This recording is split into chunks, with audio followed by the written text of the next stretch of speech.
पिछली कक्षा में आप लोगों ने पढ़ा था कि डाटाबेस की विशेषताएं और हानियां। इस कक्षा में आप पढ़ेंगे डाटा मॉडल।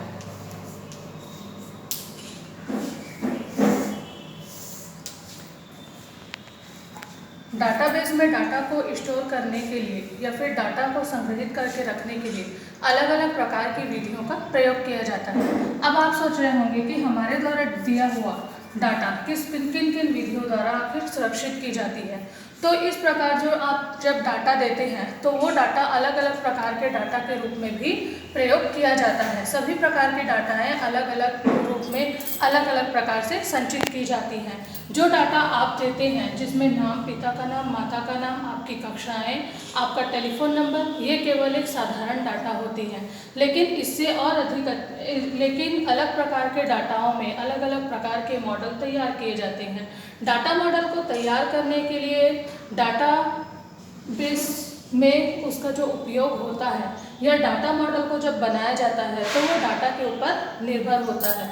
जो डाटा हम देते हैं वो डाटा किस प्रकार के मॉडल में उपयोग किया जाएगा, वो डाटा को संग्रहित करने के ऊपर होता है। सभी प्रकार की जो डाटाएं होती है वो अलग अलग क्षेत्रों में अलग अलग प्रकार की होती हैं। इसीलिए डाटा को संग्रहित करने के लिए भी अलग अलग मॉडल का उपयोग किया जाता है। सबसे पहला उपयोग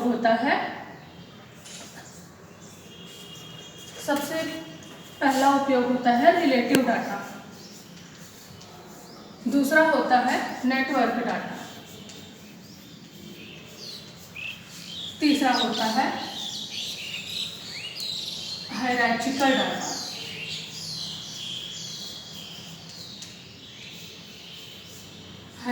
डाटा। रिलेटिव डाटा जो सामान्य डाटा होते हैं। नेटवर्क डाटा ऐसे डाटा होते हैं जिसमें कई प्रकार के डाटाओं को आपस में जोड़ा जाता है।